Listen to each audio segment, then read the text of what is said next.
So first of all, I have the great honor to introduce the wonderful one and only Dr. Patricia Leavy, who will be hosting Laurel tonight.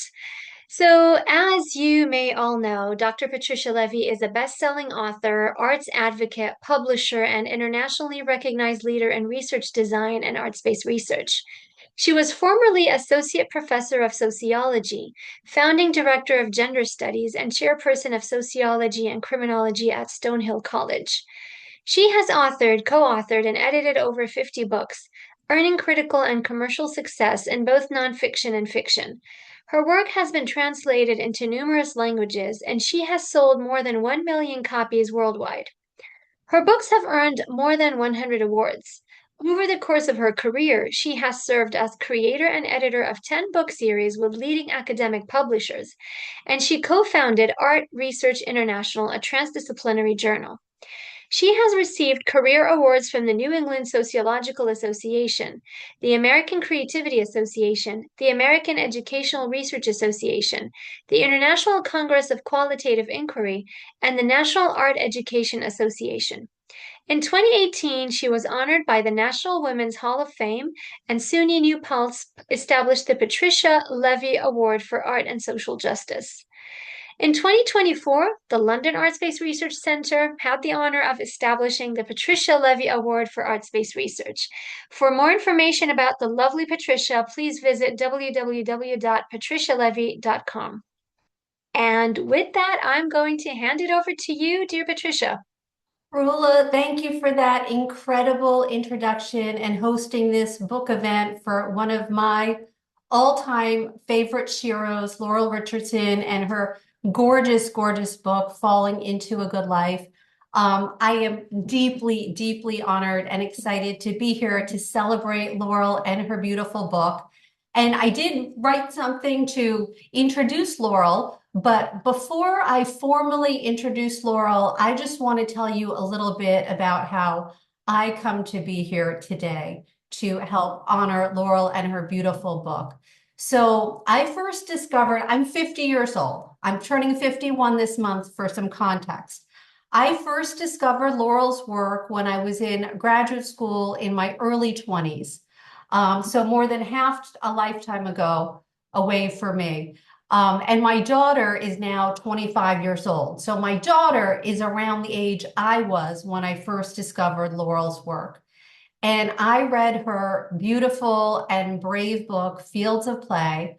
And I don't even know how I found it. I think a professor recommended it outside of a class just as something I should read. I think the professor knew that it was like a rough moment in my life for multiple reasons, personally, professionally. I knew from an early time that I was always going to sort of be an outsider within the academy. And I felt that on a deep level. And I had felt like an outsider my entire life. So it felt like something that was just coming up again and again. And that was really hard for me at that time. And I discovered Laurel's book and I could not put it down. It remains to this day one of my favorite books and one of the only books I have reread multiple times because life is short and there's not enough time to read everything you want. But when a book is as great and empowering and gives you as much permission as Fields of Play did for me, that is a book you pull off your shelf time and again. And it really empowered me because the book was, first of all, creatively rendered. And I didn't know that a scholar, let alone someone who became such an award-winning trailblazing scholar, could write in the creative ways that she wrote in that book. I didn't know that a scholar could write in the personal ways she wrote, but also was what the book was about, which was about carving your own path. And doing it in your own way and staying true to your vision, even within institutional and cultural settings that are not always supportive of that vision. And so I found tremendous hope and wisdom and inspiration in those pages. And if you would have told my 25-year-old self that I ever would have even met Laurel, I absolutely would not have believed you. But life is more amazing, as Laurel's book testifies to, than we can plan or than we can expect. And so years later, when I was developing my social fictions book series, I took a shot and I emailed Laurel, who I had never met, And I asked her to be on the editorial board for that series, not expecting to even get a response. But I did get an immediate, kind, generous, enthusiastic, yes with exclamation point response. And she joined that editorial board. And I still remember screaming in my house, and my boyfriend at the time, now husband, going, "Oh my God, what's happened?" And I'm like, my Shiro's going to be a part of my book series. And then fast forward one day, a few years later, when I get an email from Laurel sending me an unpublished manuscript, asking if I'd be interested in reading it and if I might want to publish it in then one of the multiple book series that I was editing. And that is one of the greatest professional honors of my entire career. So Rula was very generous and listed awards and, all that kind of stuff. I wouldn't list any of that in like my top 5 career moments. I would list among the top 5 the day that Laurel Richardson sent me her unpublished book. And I know it was a Friday because I told my husband, we're not going out this weekend. I'm curling up in the chair in my office. I'm reading Laurel Richardson's unpublished book. And of course, it was a beautiful and stunning memoir. And I was very fortunate that she chose to publish it in my book series. Then we published another one of her gorgeous books in one of my book series. We met at a conference in Illinois. We became, to me, friends. She might think I'm a stalker fan, so we'll wait for Laurel to have her chance to talk. But in my mind, we have become colleagues and friends. And it's just been an incredible, incredible joy. And so I think about where it began and where it is now. And I will tell you, Laurel opens Falling into a Good Life with a beautiful letter to readers in which she challenges several cultural beliefs, including that miracles are rare. Laurel says they aren't. The fact that she is here with us after a nearly fatal fall and that I have published her book shows that she is right. There are many, many miracles. And so with that, I'd like to introduce Laurel. Laurel Richardson is a distinguished professor emeritus of sociology at The Ohio State University. She is a trailblazing researcher and memoirist whose work has insisted that every life, especially those pushed to the margins, deserves to be heard in its own voice.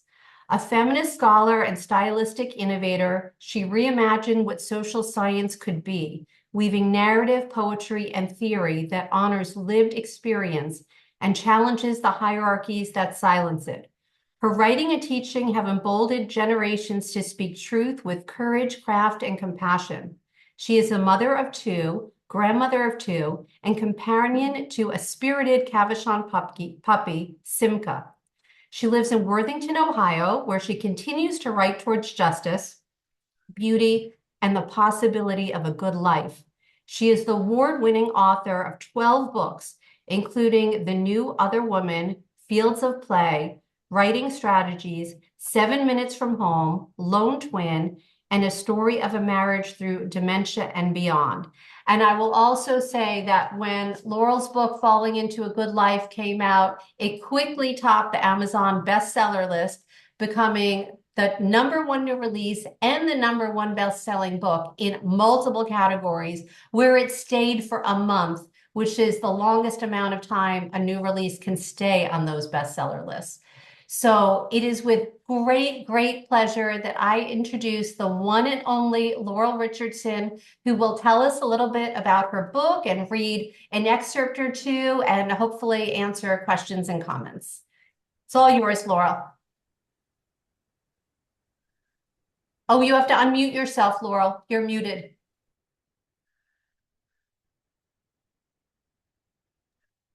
Well, Patricia, that was very moving. And so I'm going to tell a little story about the publication of this book, which was I just couldn't let it go.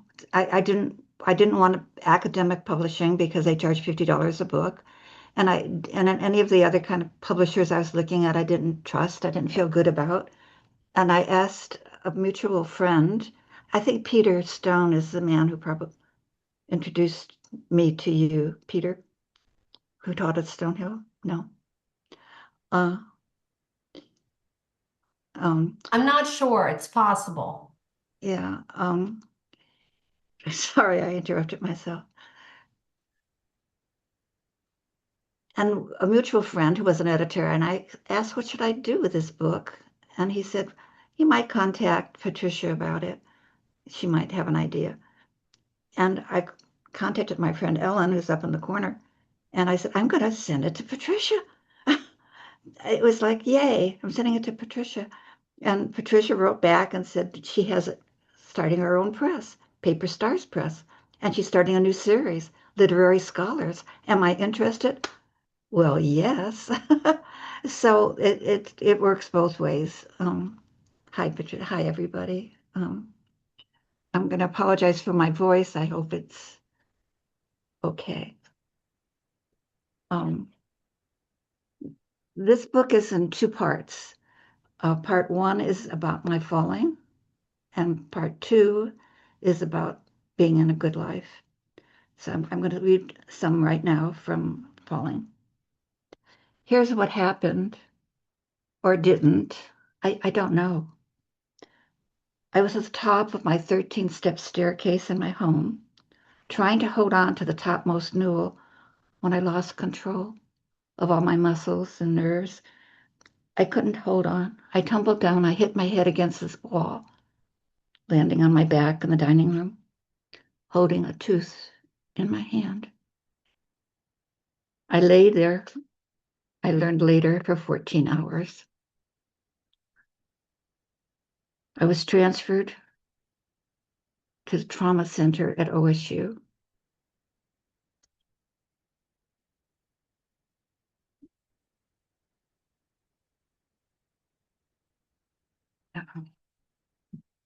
Pages marked, but they're not falling in place. And here's what happened there, or didn't. I don't know.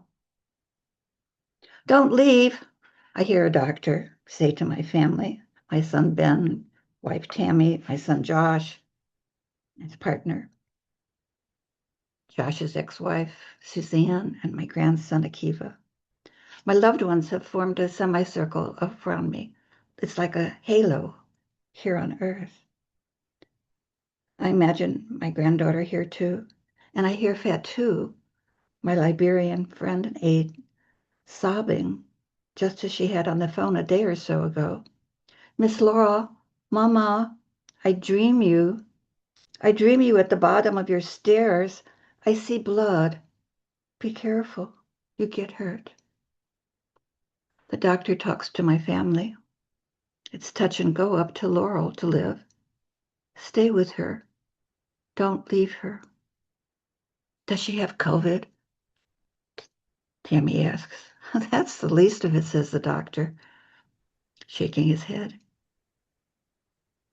She's had a major trauma, the largest hematoma I've ever seen.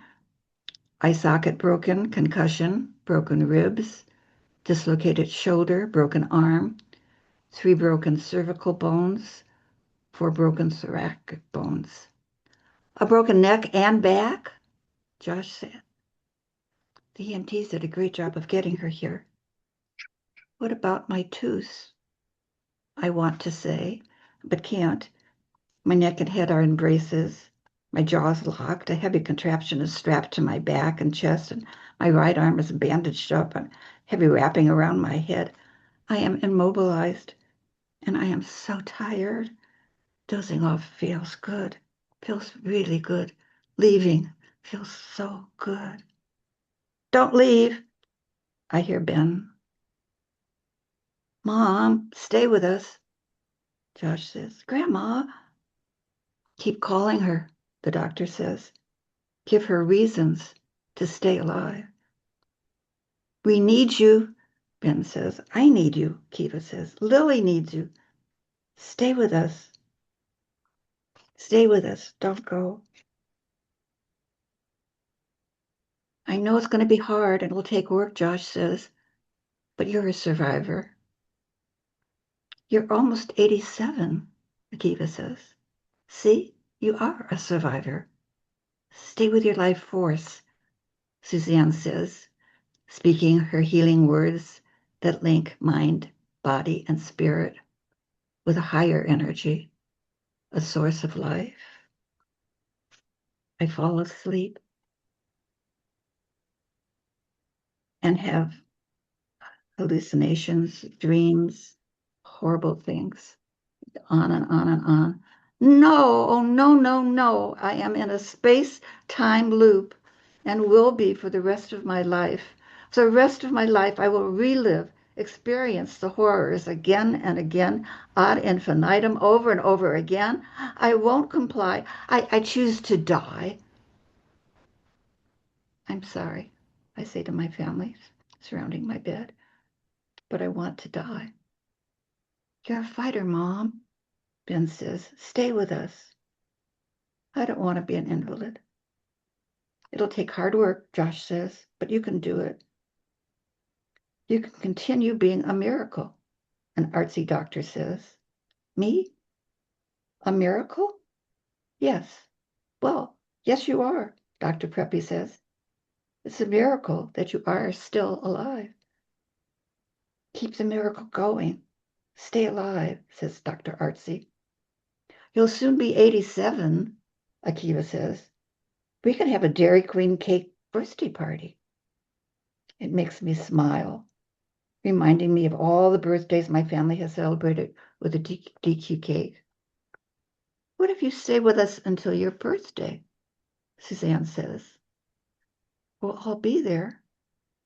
Just 6 weeks, Ben says. Okay, I hear my scratchy voice. Promise? Ben and Josh ask together. My sons know I have never, ever, ever broken a promise to them, ever. Okay, I say. I promise. I moved to the Brain and Spine Hospital. And here's what happened, or didn't. I don't know. Susanna's with me. She spends every night at the hospital with me. Her words are always comforting, encouraging, engaging. Paradoxically, I find myself moving out of my body as I am simultaneously moving deeper into it. I've had out-of-body experiences before, such as when I gave birth to Josh. This is not like that. In those experiences, I've seen my body. I've floated above it. This is not that. My body is gone, vanished. How can I be aware of a vanished body and deep inside it at the same time? Why do not I experience this as crazy? But I don't. It feels normal and soothing. A pathway I want to stay on. A pathway towards wholeness. One space. One space-time. I give in more fully to my experience, one I've never had before or ever even could imagine. I hear Suzanne say, you're going very deep inside, a deep place into your soul. Few people are so honored. I am honored to be with you on your sacred journey. I come out of a deep dive into space-time. I ask Suzanne, am I dying? On the contrary, she says, your life force is getting stronger. She looks me in the eyes and says, there is a divine time to die. I nod that I understand. Dying is a divine decision.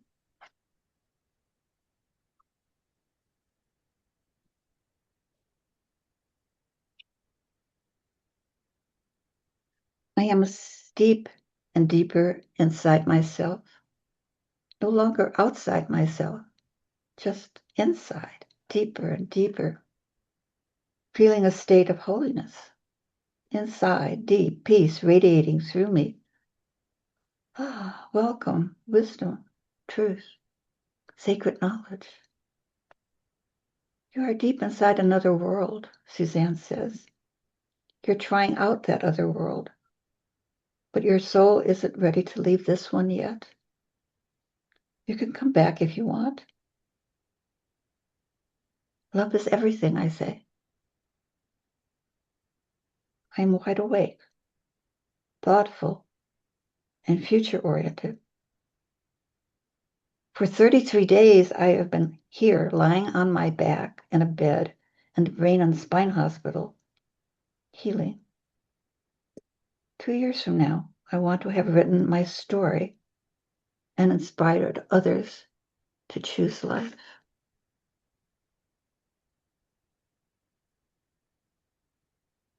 From here, I go to a rehab.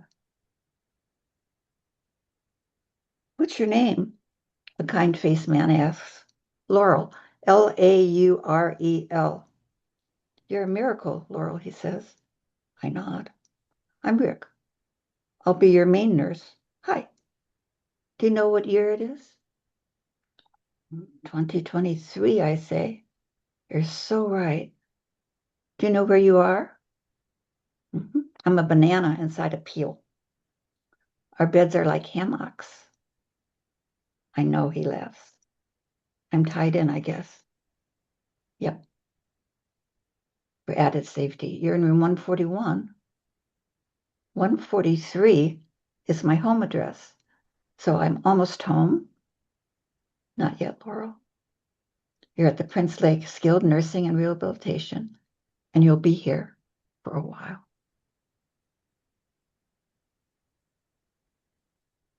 What? Roll to my right side? Hold on to the bed rail with my left hand? Now what? Keep holding onto the rail, Rick says. That's going to help. That's good. I'll help you toss your legs over the side of the bed. I am sitting up on the bed.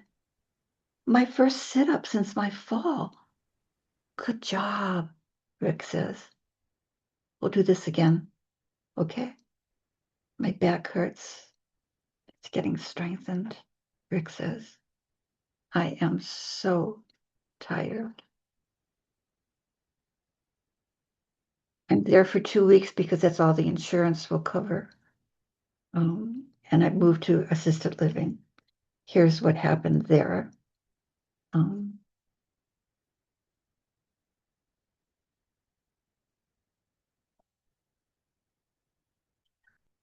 I don't know whether to be annoyed or having my life at a slumber party for one interrupted, or to be relieved that my Ben has arranged a way for me to actually have a life.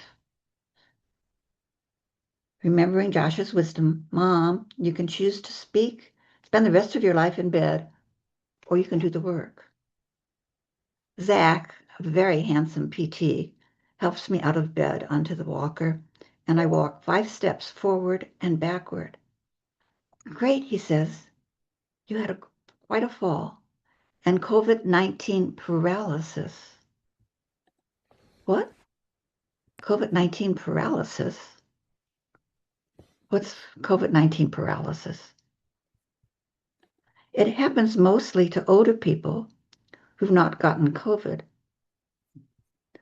symptoms, but the virus is hiding inside their little bodies, waiting for a chance to take them down. It does that by paralyzing all their muscles and nerves.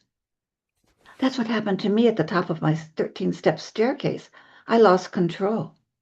You're a miracle, Zach says. And now let's get this miracle outside this room. He transfers me to a wheelchair and pushes me into the hallway where it's beautiful. There's pictures, there's everything. He takes me down to the TLC room, workout room. You're going to get strength. You're going to get balance. You're going to get confidence. But I stop listening as my eyes focus on the wall, where this is the most intricate paper weaving artwork I've ever seen. I could be happy anywhere as long as there is beauty.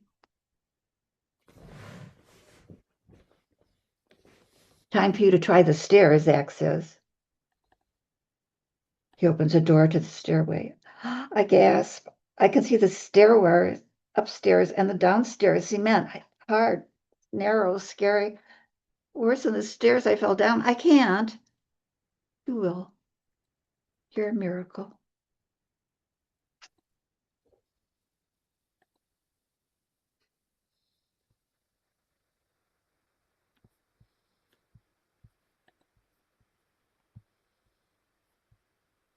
One of my helpers, Hafsa, is looking very pregnant.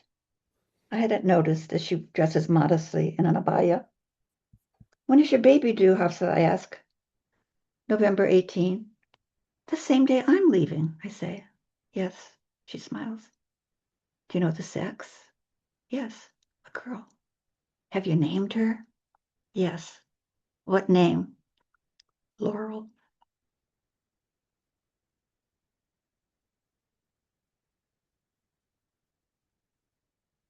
I'm getting ready to leave. I don't belong here. I'm really different. Everybody that's here is here forever. This is their forever home. It's my temporary home. My handsome PT, Zach, stops by and says, Congratulations. I really didn't think you'd be able to go home. You were so challenged. So I am a miracle? Yes, you are a miracle. Do you want to ask questions about this part of my recovery, or do you want me to continue reading? Well, we can do whatever you want. Should we open it up to a few questions and comments? Laurel can Yeah. have a break from reading, and then she'll read an excerpt from the second part of the book after.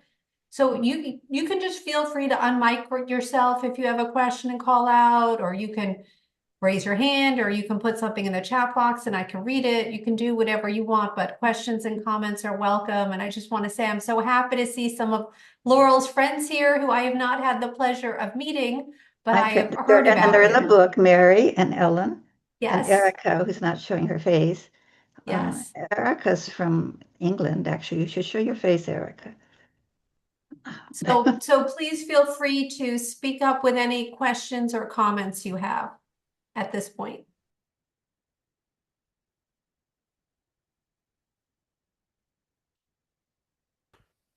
Hi, I just would like to say something. Hi, this is Rich Furman, and I just want to say after all these years, Laurel, it's Hi, wonderful to finally meet face to he's my face. cousin. We've never met. Hi.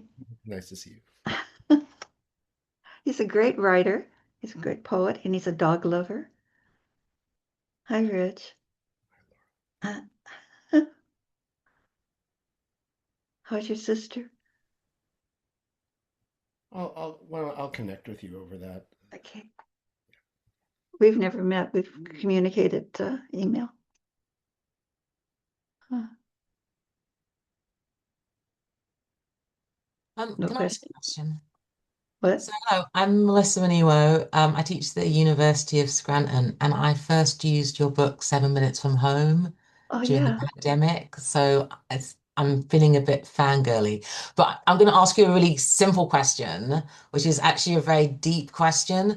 So, the process of memory. So, in this section of the book, when your memory is at its, I guess, weakest, how do you go back and write it? So what's really fascinating, what's I think absolutely true is because I was in a coma before, many years earlier, and I knew what was going on around me. I knew what was happening. I couldn't express it, I couldn't talk about it, but I knew it. My consciousness, I was still there. I was still there. And the same thing here. I was I was gone, but I was not gone. I was still there. One and two, um, I was trained at a very young age to have a super memory. My friends will testify to my memory. Um, I I have an extraordinary. All my brother and sister do too. My father trained us all to have strong memories, um, and that must be a part of your brain or something. I don't know. So starting at three, I was responsible for the family's food. my mother would tell me what was needed, and I was to remember it. Whatever was needed, and if we didn't have what we needed, it was my fault. So that's a little guilt producing, which produces I better remember things, but only things I hear. I don't remember things I see or read. I remember things I hear. So I will remember your voice and remember what you said. Um, does that answer the question? Yeah. And then when I'm writing it the way it's remembered, which was when you read the book, it's very scattered. The writing is very scattered. The person is crazy. The person writing it is crazy because I was in a crazy place, and I'm writing what I remember, which is crazy. And as we move through the book, it gets more and more sensible because I know what happened. This, thank you. It's a very good question. Thank you. I would just pop in for a minute because it makes me think about something I just would love to point out. In addition to what the book is about, and it's just an incredibly powerful memoir for those of you, if you haven't read it yet, it's an incredibly powerful, inspiring memoir that I think really makes you want to live your best life. But aside from that, I think it's a master class in writing, which I have said before, and I have told Laurel before. I mean, Laurel is a genius writer. And this book shows all of her skills and talent. As she said in the beginning, the book is in two parts. The first part is the falling, and the second part, which she'll talk about in a minute, is her new life that she has built out of this experience, after this experience. And she's written the two parts of the book in very different ways. I think these were all, she can talk better about it than I can, but very intentional choices to mirror the experiences and the language she used, the alliteration, the sentence structure. And, I know that most people who read this book will read it as an inspiring memoir. But if I ran the world, on top of that, creative writing students and practitioners would also read it as a masterclass in writing, because I think it really is. So Laurel, if you want to read from the second part, maybe you could address a little bit how you went about writing the two different parts, so they know I'm not crazy, that you really did this. And they really are different. The first part was written when I was at home and when I was able to then use a computer, but the second part I didn't plan to write. I just planned on the first part. But once I was here, once that whole process of happening, that I was coming here to the Hartford, which is a senior living community, I could write back in my own self. I was whole again. Does that make sense? I could write the way I normally would write, which is the 7 minutes from home kind of writing. But I think maybe better, because it is better. And so I write about making the choice to come here, settling in, downsizing, and someone has mentioned how even the downsizing, instead of it being kind of technical, is emotional, and I capture all of that, how it feels to not let go of the children's books. I'm keeping them. So let me read this section here. It's the first 3 months here. What you resist, that's where your growth is. Well, hello. I'm resisting writing about my first 3 months here at the Hartford. If Ernest, my husband, were here, he'd say, stop clearing your throat and get on with it. But I don't. I fritter. My university friends who've been reading drafts of the book are here, and I tell them I just can't seem to write it. But if I found the title for the section, I could. Resisting writing? Judith suggests. What about not writing? Amy asks. What if you write that you're not going to write about whatever? Auto-reverse psychology. My body relaxes. I am not going to write that I am tired, sleep 12 hours a night, and snap twice a day. I'm not going to write that on Mondays Josh comes to help me with electronic glitches. Hi, Josh. Hello. Glad you've come. That's how I always greet him because he required I say those very words before I tell him what I want him to do. I love you, Mom, he always says as he hugs me. What do you need done? He fixes the printer and straightens the catawampus wall art. Are you hungry? Famished. We head to the Everest, where I get my favorite saag paneer, mild, and Josh gets a Coke and chicken curry. Level 5. I lock the door behind us so Lily is safe from dog nappers. Also, I'm not going to write that Ben and Tammy come on Wednesdays.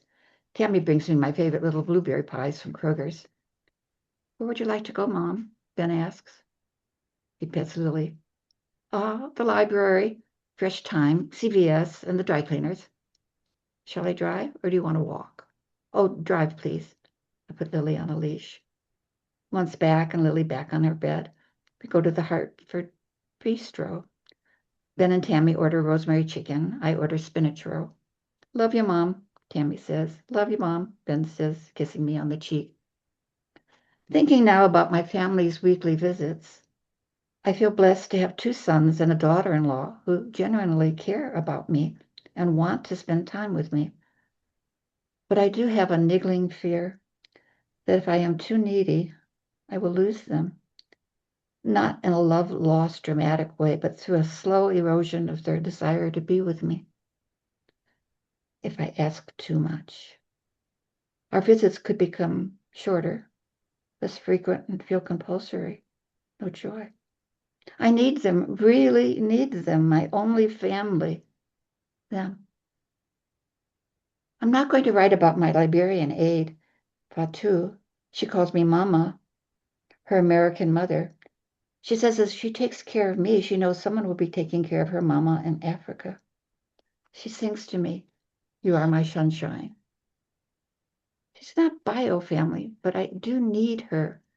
She does light housekeeping, and if the weather is not challenging, we go to the Dairy Queen and sit outside together enjoying our peanut butter parfaits, while Lily sits on our table and watches the cars, her head swinging back and forth as if she's at a tennis match.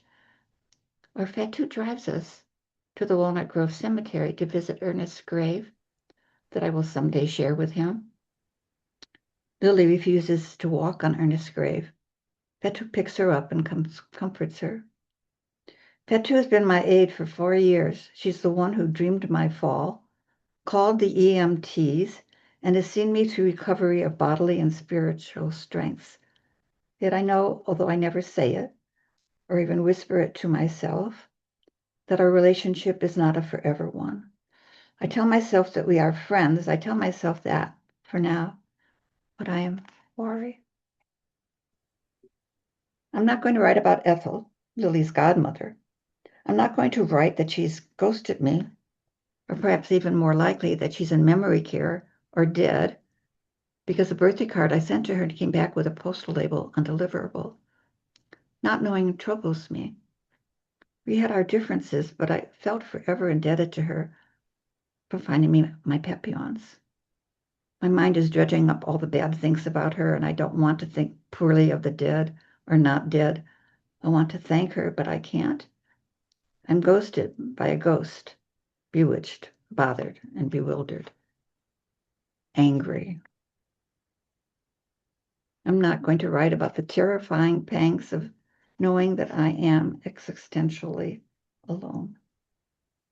I'm not going to write about my daily phone calls with my friend Ellen, my weekly Zoom meetings with my Australian friend Julie, or my monthly Zoom meetings with my college friends, or my unexpected occasional phone calls with my friends.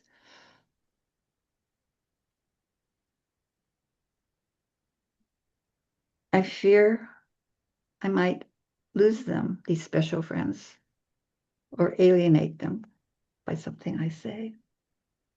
I am not going to write about the Wayfarers not meeting. It's the art group. We were so deeply bonded during an artist way group that we extended our meetings, broke bread, formed a book club, and gave ourselves the name Wayfarers. You don't name something you don't expect to keep. But Michael travels constantly and has a new French girlfriend, Margie, and Bonnie have young children and busy husbands. Regina has a new business. Georgia has moved to Taos. Tara and Aretha have taken new jobs. We've not been able to find a time, any time, to get together. I'm happy for each one of them, but I am envious. The Wayfarers are my young friends. They're doing what young people can do: travel, fall in love, raise families, start businesses, take new jobs, move. All things I could and did do when I was young and can't do now because I am old. Bingo! I've resisted writing because writing uncovers a storage house of negative feelings. Depression, loss, anger, fear, envy, sorrow, bewilderness, weariness, neediness. I see myself as a positive person. I call myself a Pollyanna, finding the good in all things. To admit all these ugly feelings challenges who it is I think I am. So is it generally acknowledging I have a deeper shadow side that has come into light. Is that what this means? Wait, hang on. These negative feelings are not because I've moved to the Hartford. They're part of me now because I am old. I'm not growing older. I am old. Being in the Hartford, safe and sound, I can acknowledge my real reality. I am old. What I've been calling negative feelings actually aren't. They would be if I were middle-aged, but because I am old, they are age-appropriate. Acceptance of a reality. I am firmly into my last years. Wouldn't I be a lesser human if I didn't feel the losses that come with being old? Those feelings are witnesses to me having had a good life. But wait, I'm still a sociologist. Get off this, get off this horrible place of talking. Enough. Speaking about the maudlin, you're intellectually alive here. Your sociological take on the world is undiminished. You're doing what you always do. You're never bored because you're always a participant observer. I've noticed the space, the ethnography of the place, but most important is the culture of Hartford. I'm going out for a haircut at my old salon. I pass by the manager, Paige's desk. She exudes warmth as she greets me by name and asks, "How are you? Need anything? How can I help?" She enacts the culture of kindness. The organization's mission is to foster a caring community of dignity and belonging, top down. "Can I help you?" A middle-aged man in a suit and tie sitting at the reception desk asks. "I'm trying to get an Uber," I say. "Where do you need to go?" "Hi, in South Street." "If you can wait 5 minutes, I'll take you," he says. "Are you the new receptionist?" I ask. "Just filling in. Ellie had an emergency." "So you, I'm the CEO. Is there anything more I can do for you?" So where I live, my apartment has a beautiful view of the park across the street. And this part I wanted to read because I'm in England now. Such a beautiful spring day. I settle on my rattan chair on my porch overlooking the park. Children are playing baseball. And when the ball leaves the court, 2 black dogs run after it, hopes of it retrieving it, dashed. But here comes a troop of children flying kites. Flying kites. My dad made a kite for me when I was 7. It was triangular, bright red, and he added a piece of sheeting for a tail. My older brother, Barry, made his own green one and had it quickly by skybound. But no matter how fast I ran, I could not get my kite off the ground. Barry handed me his kite screen, but he ran with mine. Soon, his kite and mine were both flying over Chicago's Lake Michigan. I felt taken care of by my big brother for the first time in my life. Flying kites. Herb, my first husband, made a box kite for Ben when we lived at the foot of Mount Baldy in Southern California. The kite hung out for hours above our gravel driveway.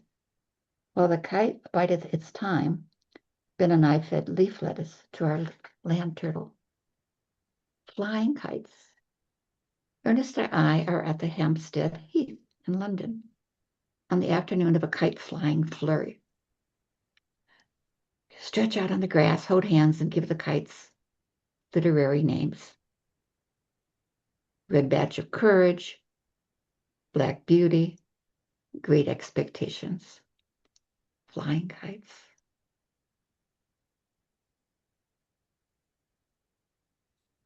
And then at the very end, by the end of the book, it becomes prose poems. So it moves from the craziness to a to a narrative that you absolutely could understand. That could be everyday narrative. To here I am, June 1st. On this day, 3 years ago, COVID paralysis freezes me. 13-step staircase down I go. Broken wrist, jaw, neck, back, eye socket. Concussion, discussion. She's alive. We'll call Laurel Miracle. I am standing on my porch, holding Lily in my arms, watching children at play in Hartford Park. A spontaneous smile trickles the boundaries of my face. I'm wearing a new sky blue t-shirt. On it, a graphic white sun shines down upon all manner of flora, while its rays reach up to my shoulders. Beneath the graphic, across my heart, are 3 words I've sought to remember during my fall and ever after. Here I am. Hineni. Here I am. I have fallen into a good life.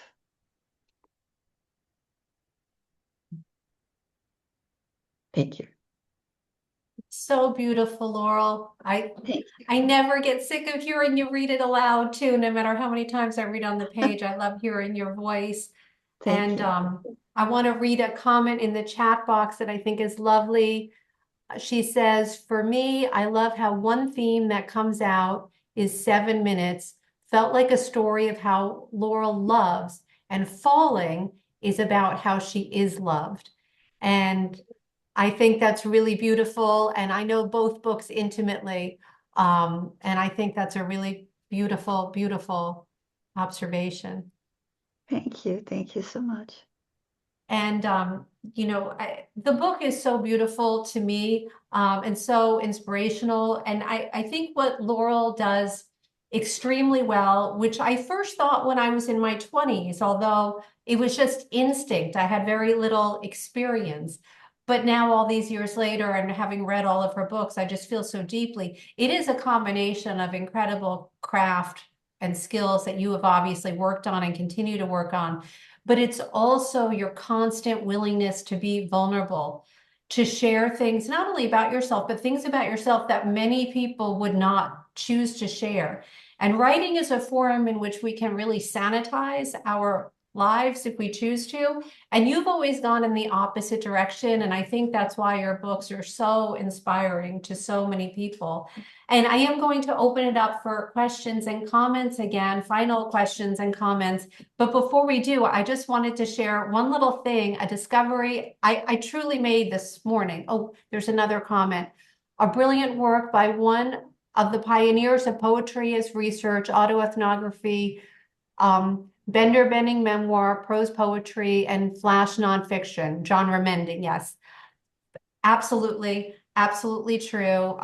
You have done all of those things and more, Laurel. So I made a discovery this morning that I want to share before we go on to final questions and comments.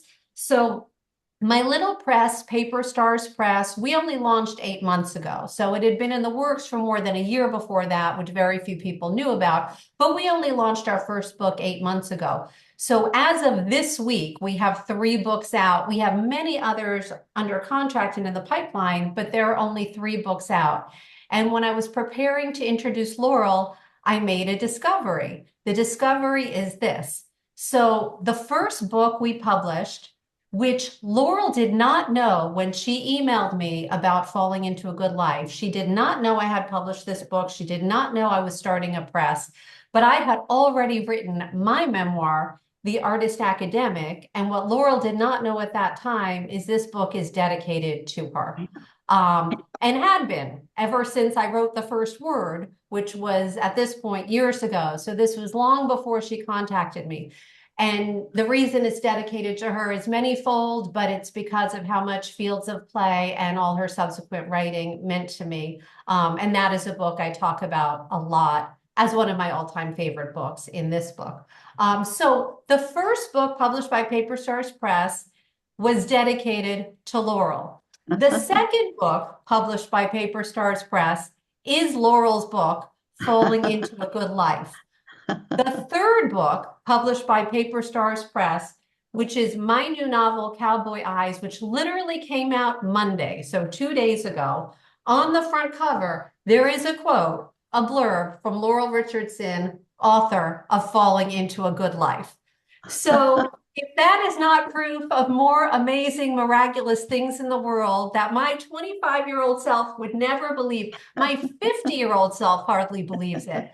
I think that is really amazing. And as of today, Paper Stars Press it's me and you, Laurel. It's not going to just be us forever, but right now we are firmly enmeshed. So that is another miracle in my life I wanted to share.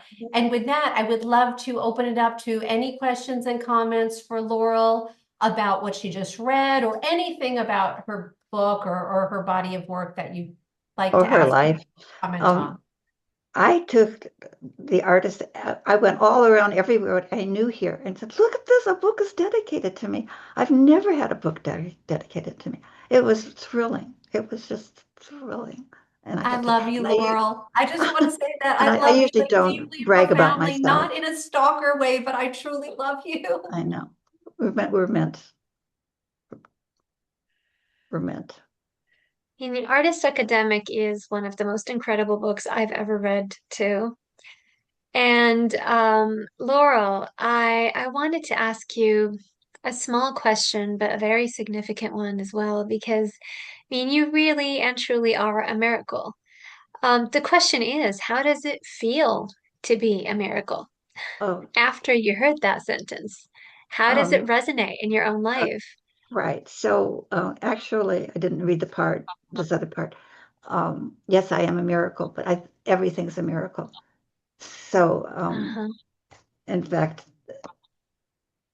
um, that I lived and flourished is a miracle, but I am not the miracle. I'm alive because my genes, my given and acquired skills, nourished at the necessary time, meshed at the necessary time with medical, family, social, spiritual factors. The confluence is the miracle. Yeah. Everything is a confluence. Everything is miraculous. And I get to be a part of that everything. But now here comes a cliche. A cliche. I am a cliche. Maybe cliches are cliches because they're true and beautiful and common and real and good and wise and sweet and fortunate and charming and more. I am grateful for my fall. The way people talk about being grateful about having cancer. The fall awakened my life source, kindled a resilience I didn't know I had, and led me to accept both my gut gifts and my shadow side. I have found the right place for the embodied me to be me. And I'm standing on my porch watching the children. Um, and I came to that. Everything is, it is all miraculous. I mean, that we're here is miraculous. So yeah. Does that answer your question? Very beautiful. Very beautiful. Thank you so much, Laurel. I think it is, everything coming. And I think experiencing the love, feeling the love is probably the Yes. great. Beautiful. Thank you so much. Thank you for Um, asking. Laurel, you did misspeak on one thing. You are my book Wound Care actually has a dedication to you in that as well. So you just might have missed that. But I if I don't do have your want, book, Rich. Rich, I never I'll got your book. I'll send it to you, Laurel. But I do want to say, in some ways, my whole career is dedicated to you, Laurel. You know, I published 20 books and 120 academic articles, and my art, you know, your first original work on poetry research and memoir and autoethnography, that I could tell you, I was in Nicaragua reading that as an, you know, as a young assistant professor, and that was a moment of almost epiphany, of total transformation. And so, in many ways, everything I've done, Laurel, is a dedication to you, and I'm eternally grateful for you. So, just I wanted you to love know. having you as my cousin. I love having somebody besides me. You love having me as your cousin too. I know. Yes. Thank you for that. I didn't know we need to talk. Now we can. Now that we've seen each other. What kind of dog do you have now? Dogless for the moment, as of last Oh week, dear, oh dear, oh dear. but we'll connect.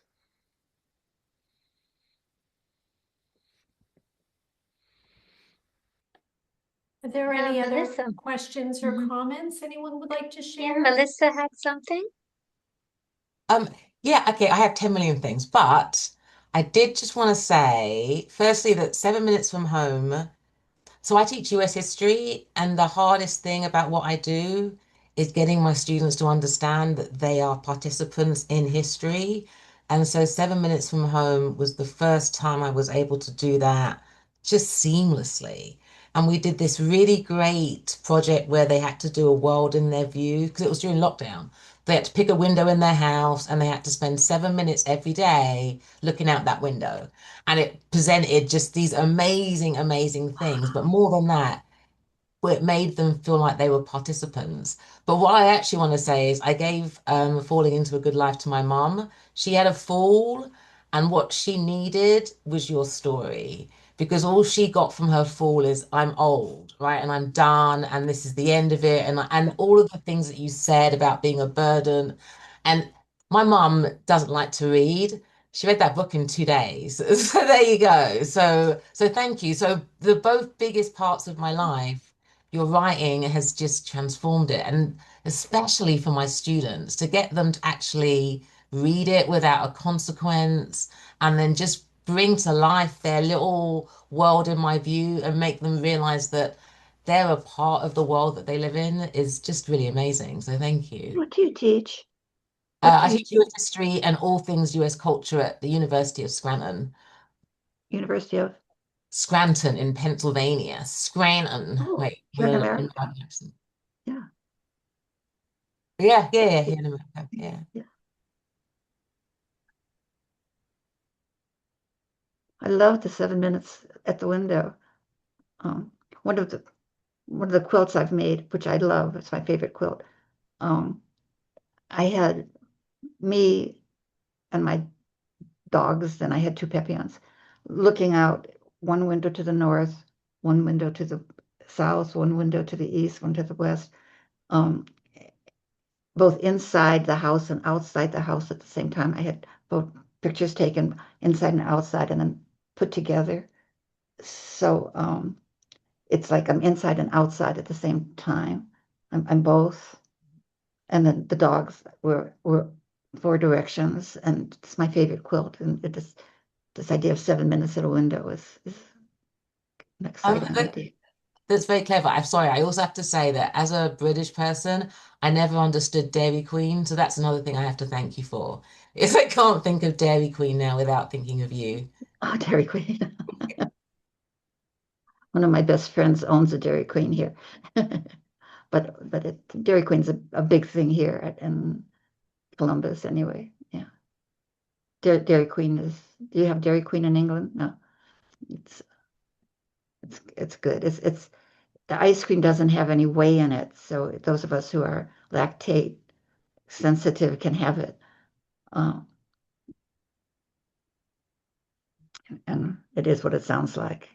Well, Melissa is actually lactose intolerant, so you just gave her another life tip that I'm sure she'll be using. But Laurel, I want to read a beautiful comment that Pauline has left for you. Pauline says, your writing has been an inspiration to me. It gave me permission to use creative writing and poetry as a part of my arts-based doctoral study. Hearing you read and seeing you in person has been like a dream come true, maybe even a miracle. Your ability to create a new life after your fall, to create a new life after a fall gives me the inspiration to keep moving forward, even when events seem to conspire to stop me. I hope this makes sense. I have been so moved listening to you read. Thank you. Oh, I thank you. think what Lovely. Pauline Thank and you. Melissa have said really echoes how I know many, many, many people feel about you and your work, and the permission is given them, the doorways into their teaching, the doorways into their relationships, the doorways into their own bravery and courage. And I am very hopeful that this is not your last book. And I am looking forward to reading whatever you write next. And I will say again publicly, I hope to get to publish it.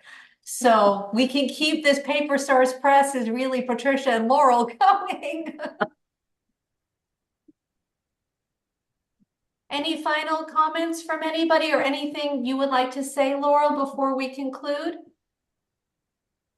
I want to thank Rolla for doing this, and I would thank everybody for being here. And it's been lovely. I've been anticipating it and being nervous about it, and there's no reason to be, because you're all loving people, as I can tell. So Thank you thank you. so much, Rula, for hosting us. And it is so lovely to see you as always. And thank you to everyone who came and listened with your wonderful questions and kindness and spirit. And mostly thank you to my friend and colleague and author, Laurel Richardson. You continue to inspire all of us beyond, I think, what you will ever know. And I really think that your legacy will continue, as I hope your writing will, for many, many years. But really, our legacies are something we can never know, because they are measured in how they affect everyone else and their work and their lives and their relationships. And so all I know is that yours is enormous. And that only continues to grow every day. So I'm very, very proud to have helped you bring this beautiful book into the world. And I can't wait to see what you do next. Thank you Thank you. so much, Thank you, Laurel and everybody. Thank you Patricia. very much. Thank you This all. has been very inspiring and heartening and just overall beautiful. Thank you so much. And we look forward to seeing you all again very soon. So, wishing you a lovely day or evening, depending on which side of the planet you are on right now. But have a lovely one. Thank you Thank you all. so Thank you so much. much, Rula. Thank you all. Thank you Bye, so very everyone. much. Bye bye. Bye bye.